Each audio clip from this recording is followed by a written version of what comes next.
The flash from the camera was blinding. My son, Robert, had his arm wrapped tightly around my shoulder, his grip feeling less like affection and more like ownership. My daughter, Susan, stood on my other side, her smile a perfect polished lie for the photographer. All my grandchildren were arranged in front of us on the manicured lawn of my backyard, a sea of bright, festive clothing for my 70th birthday party. The air was thick with the smell of grilled meat and expensive perfume. To any outsider, we were the perfect family, celebrating its matriarch. "Everybody say cheese," the photographer chirped. Just as I drew a breath to force a smile, a tiny hand slipped into mine. It was Lily, my 10-year-old granddaughter. Her fingers were trembling slightly as they pressed a small, folded piece of paper into my palm. I kept my eyes fixed on the camera, my face a neutral mask, while my fingers carefully closed around the note. The photographer counted down. 3, 2. I glanced down for a fraction of a second, just long enough to read the desperate scrawl in a purple crayon. "Grandma, don't smile. They're about to." The sentence was cut off, but it didn't need to be finished. The final word hung in the air, unspoken but deafeningly clear. I snapped my head up just as the camera flashed again, my smile gone, replaced by a gaze as cold and hard as granite. They thought this party was my farewell. They didn't realize it was actually theirs. My children believed they were about to take my home, my dignity, and my future. They had no idea I had spent the last decade preparing for this very moment, and that their betrayal was the final key I needed to lock them out of my life forever. You're probably wondering how a 70-year-old woman could be so ruthlessly plotted against by her own children. To understand why my own flesh and blood would try to discard me like a piece of old furniture, we have to go back to the beginning, back to a lifetime of me giving and them taking. My husband, Michael, died when Robert was 12 and Susan was 9. He was a good man, a kind man, and the day we buried him was the day I packed away my own heart for safekeeping. I looked at my 2 children, their faces pale with a grief they were too young to understand, and I made a silent vow. I would be both mother and father to them. They would want for nothing. I would make sure the hole Michael left in their lives was filled with security, opportunity, and every advantage I could possibly afford. I didn't have much. Just a small life insurance policy and a will to work that was stronger than steel. My days started before the sun rose, packing lunches and getting them ready for school.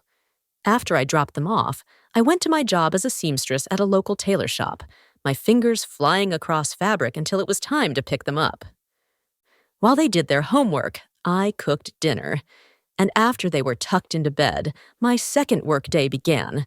I cleaned office buildings downtown, pushing a mop through empty hallways and scrubbing toilets while the city slept. My hands, which Susan now dismisses as wrinkled and spotted, were the same hands that scraped gum from under desks and carried heavy trash bags so she could have brand-name clothes and Robert could go on school trips. Every spare dollar went into this house. I saved for the down payment with a ferocity that left me thin and tired, but determined. I saw this house not just as a shelter, but as a fortress for my children, a place of stability in a world that had taken their father. Every mortgage payment was a triumph. Every repair I made myself, from fixing a leaky faucet to patching the roof, was an act of love. I never took a vacation. I never bought myself a new dress. My life's purpose was singular, to pour everything I had into Robert and Susan. I thought that by giving them everything, they would grow up to be good, grateful people. I believed I was investing in a future where we would be a close, loving family. I was a fool. I was simply fattening the wolves who would one day come to devour me. My sacrifices did not build character in them. They built expectation. Robert and Susan grew up believing that my sole purpose on this earth was to serve their needs. They never saw the exhaustion behind my eyes or the calluses on my fingers. They only saw an endless well of support from which they could draw at will. As they became adults, their demands simply grew larger and more expensive. Robert, my son, became a man who wore success like a costume. He had the fancy car, the tailored suits, and a condescending smile for his simple old-fashioned mother. But behind the facade, he was a financial mess. "Mom, I need $10,000, he'd say, not asking but informing me as if withdrawing from an account. "It's a bridge loan for a deal. I'll have it back to you in a month, doubled." The money was never for a deal. It was to cover his car payments or fund a vacation with his wife to impress her friends. The doubled return never materialized, and if I ever dared to ask about it, he would look at me with pity. "Mom, you don't understand business," he'd sigh. "These things are complicated." He wasn't borrowing from his mother. He was taking what he believed was an advance on his inheritance. Susan was more subtle, but just as draining. She weaponized guilt with surgical precision. "The kids miss you so much," she'd say, which was code for, "I need a free babysitter for the weekend." She'd drop them off with a whirlwind of instructions, never asking if I had plans of my own. Of course, in her mind, I couldn't possibly have a life. I was just an old woman in an old house, a house she often criticized. "You know, Mom, this wallpaper is so dated, and this furniture, it's ancient. We could really fix this place up if you'd just let us." Fixing it up meant assessing its market value. Every visit was an inspection.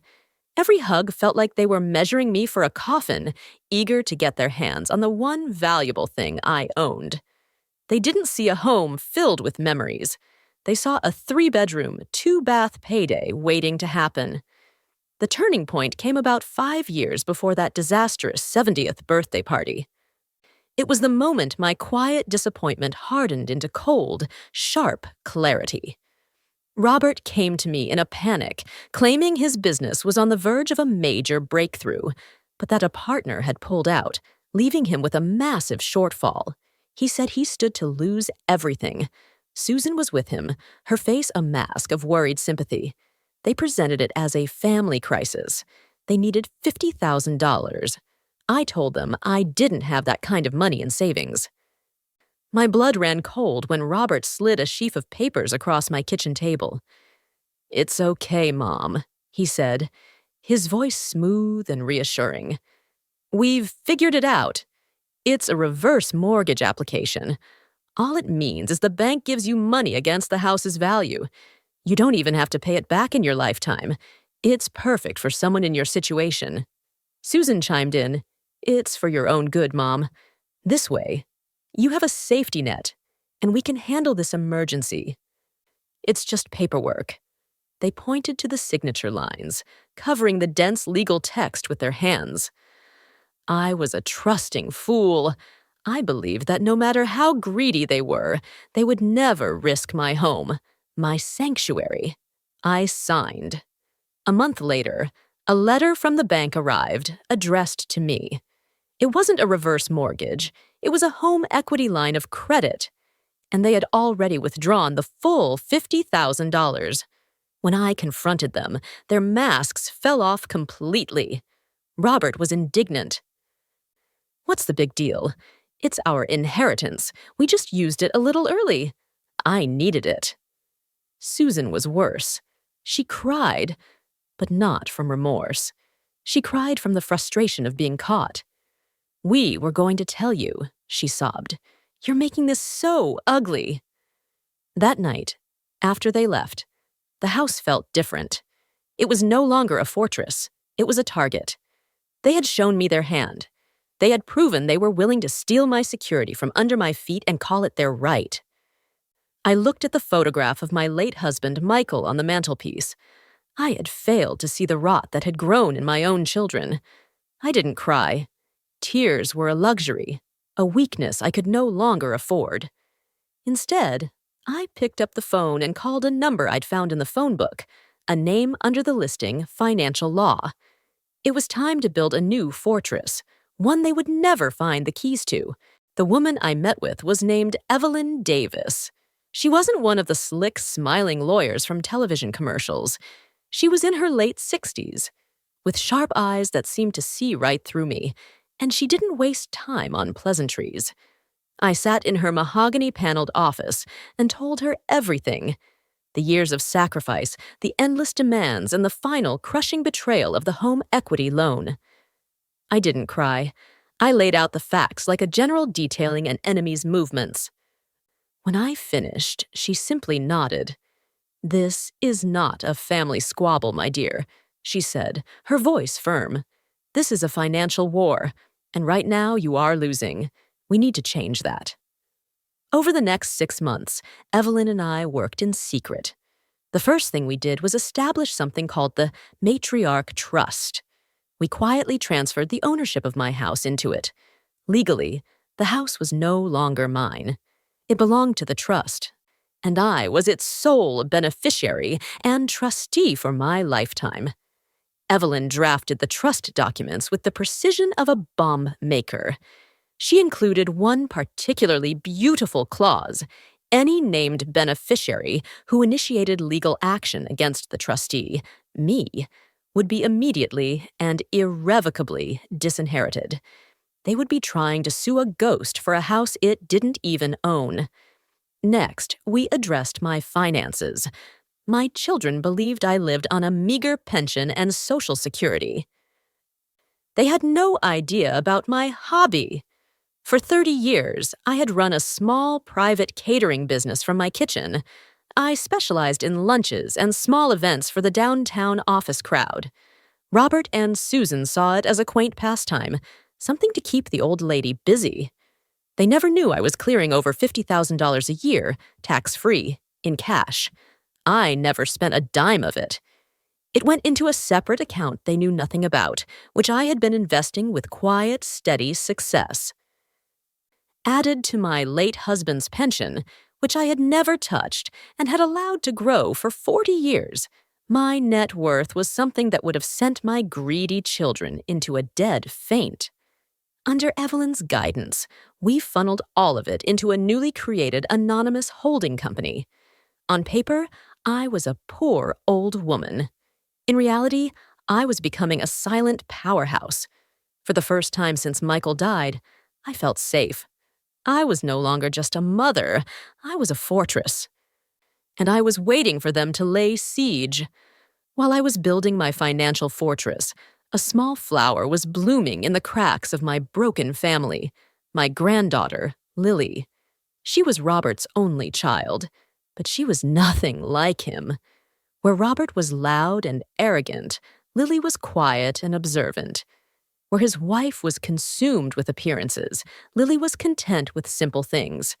She was the only one who visited me without an agenda. Our weekends together were my only source of true joy.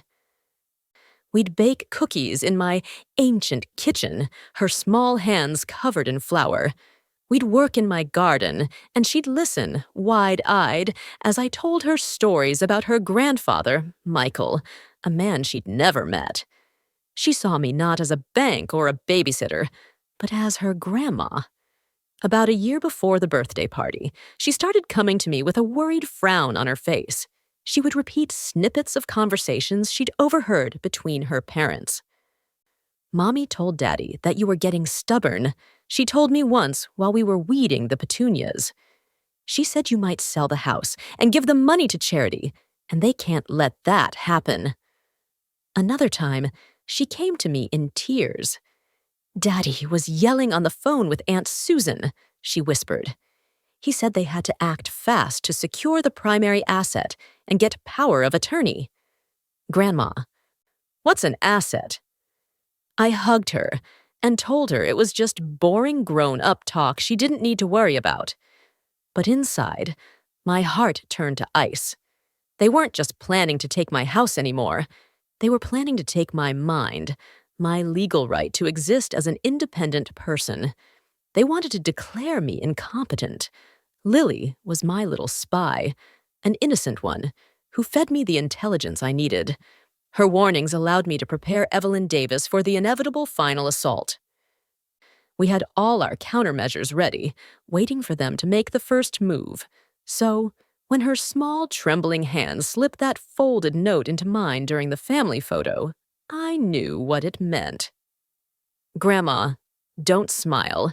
They're about to. She had likely heard them that morning, finalizing their plan to ambush me at my own party. I wasn't surprised by the message of the betrayal, only by the sheer, unmitigated audacity of the venue they had chosen for my public execution. They wanted an audience. Fine, I would give them one. The fake cheer of the party evaporated the moment the photographer packed up his equipment. The guests began to mingle, but a strange tension settled over the backyard. I remained seated in the large wicker chair they had designated as my throne for the day, the folded note from Lily still clutched in my hand. Then, I saw them approach. Robert, my son, with his chest puffed out, trying to look like a man making a hard decision. Susan, my daughter, her face arranged into a sorrowful pout. And between them, a man I'd never seen before, a young lawyer in a suit that was too tight, clutching a leather briefcase. The quiet chatter died down as they stopped in front of me.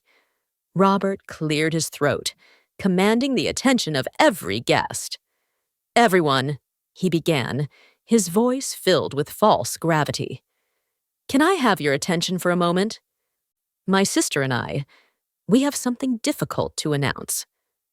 He looked around at the faces of our relatives and friends. "As you know, we love our mother more than anything, which is why it's been so hard to watch her recent decline." Whispers rippled through the crowd. I remained perfectly still, my eyes locked on his. "She's becoming forgetful," he continued, "and making questionable decisions. She's vulnerable. For her own safety and well-being, Susan and I have had to make the most difficult choice of our lives." He gestured to the lawyer, who stepped forward and opened his briefcase. "We are petitioning the court for guardianship. It's the only way to protect her and her assets from being squandered." The lawyer, avoiding my gaze, presented me with a thick stack of documents. I took them. The title on the top page was clear and cruel: "In the matter of the incompetence of Helen Peterson."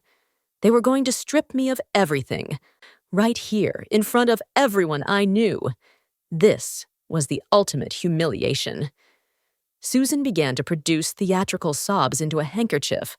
Robert looked at me, a flicker of triumph in his eyes, expecting me to weep, to rage, to crumble. I did none of those things. I stared at the papers in my lap for a long moment. Then, slowly, I looked up at my 2 children. I let the silence hang in the air, thick and heavy. Without breaking eye contact, I reached into my purse, pulled out my cell phone, and pressed the number 1 on my speed dial. I held the phone to my ear as it began to ring. Their victory party was about to be officially over. Robert and Susan exchanged a confused glance as I held the phone to my ear. My son took a half step forward, about to speak, but I held up a single finger to silence him. The phone clicked. A calm, familiar voice answered. "Evelyn," I said. My own voice, steady and clear, loud enough for those nearby to hear. "It's time." I didn't wait for a reply. I ended the call and placed the phone back in my purse. For a few seconds, nothing happened. Robert's lawyer began to look smug, as if he'd just witnessed a senile woman's final, pathetic act of defiance. And then, the sliding glass door to my living room opened. A woman stepped out onto the patio. It was Evelyn Davis. She was dressed in a sharp gray pantsuit, her silver hair pulled back in an elegant bun. She carried a worn leather briefcase and moved with an unhurried confidence that made Robert's young lawyer look like a boy playing dress-up. She walked directly to my chair, completely ignoring my children. "Helen," she said warmly, placing a reassuring hand on my shoulder. "I apologize for being late. I trust everything is proceeding as we anticipated." I nodded. "Perfectly, Evelyn." She then turned her attention to the stunned trio standing before me. Her gaze settled on the young lawyer, who was stammering, trying to introduce himself. Evelyn cut him off. "I know who you are," she said, her voice dropping the warmth it had held for me, becoming clipped and professional. "And I have reviewed the petition you have so publicly served upon my client. It is, to put it mildly, a work of fiction." She opened her briefcase and produced a single, crisp document. "This petition for guardianship is predicated on the need to protect my client's primary asset, this house. Unfortunately for you and your clients, this petition is moot." She handed the document to the lawyer. "That is a copy of the deed, filed with the county 3 years ago. Helen Peterson does not own this house. It is the sole property of the Matriarch Trust, an entity over which you have no jurisdiction." The color drained from Robert's face. Susan's jaw went slack, her crocodile tears forgotten. Their lawyer stared at the paper, his eyes wide with disbelief. He had walked into an ambush. Evelyn Davis gave him a moment to process his defeat before leaning in slightly. "And that," she said, her voice a low, dangerous hum, "is the very least of your client's problems. Now, shall we discuss their debts?" A stunned silence fell over the party guests. The word debts hung in the air, sharp and ugly. Robert laughed, a short, nervous bark. "Debts? What debts? My mother has always been happy to help her family." Evelyn Davis's expression didn't change. She reached back into her briefcase and pulled out 2 thick, bound documents. She handed the first one to Robert. "This is a detailed invoice for every loan you have solicited from your mother since you were 21 years old. Each withdrawal is documented with date and amount, along with a modest, legally standard 8% compounded annual interest." Robert's hands trembled as he flipped through the pages. "Your mother's help," Evelyn continued, her voice ringing out clearly for all to hear, "currently totals $187,452.18. The Matriarch Trust, as your mother's primary creditor, is formally demanding repayment." Robert looked as if he'd been punched. He stared at the number, speechless. But Evelyn wasn't finished. She turned to Susan, who had gone pale. "And for you, Ms. Miller," she said, handing her the second document. Susan took it hesitantly. "Your mother has been your primary source of childcare for the past 9 years. She has kept a detailed log.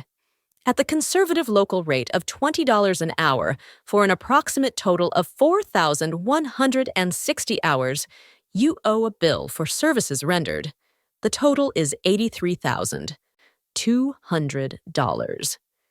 "That's ridiculous!" Susan shrieked, finding her voice. "That was family helping family. You can't charge for that." "Can't we?" Evelyn replied coolly. "You saw your mother not as family, but as a free employee. Now you can pay her like one. The trust has also been authorized to collect this debt. We will be placing a lien on your home should you fail to arrange a payment plan within 30 days. The whispers among the guests grew louder. Looks of pity that had been directed at me were now turning into stares of contempt aimed squarely at my children. They were exposed not as concerned caregivers, but as greedy, manipulative frauds. Robert looked up from his invoice, his face a mask of desperation and hatred. He opened his mouth to scream at me, but Evelyn spoke first, her voice dropping to a low, chilling tone. I would think carefully before you say another word, Robert. We haven't even begun to discuss your career at Sterling Financial. The mention of Sterling Financial hit Robert differently than the invoice had. The demand for repayment had made him angry. This made him terrified. His whole identity was tied up in his job as a senior vice president. It was the source of his arrogance, the foundation of his condescending attitude towards me. He looked from Evelyn to me, a dawning, sputtering horror in his eyes. Slowly, using the arms of the wicker throne for support, I stood up. I was no longer a frail old woman being served legal papers. I was the one holding all the cards. I took a step forward, and my children instinctively flinched back. You've always been so proud of your job, Robert, I said, my voice quiet but carrying across the unnervingly silent yard. Always talking about the big accounts, the corporate restructuring. You've been working so hard lately to impress the new owner, haven't you? The mysterious new CEO who bought out the entire firm 6 months ago through a holding company. I let the words hang in the air. Robert stared at me, his mind clearly racing, trying to make sense of what I was saying. He couldn't get there, so I helped him. That's me, I said simply. A collective gasp went through the party guests. Susan looked at me as if I had grown a second head.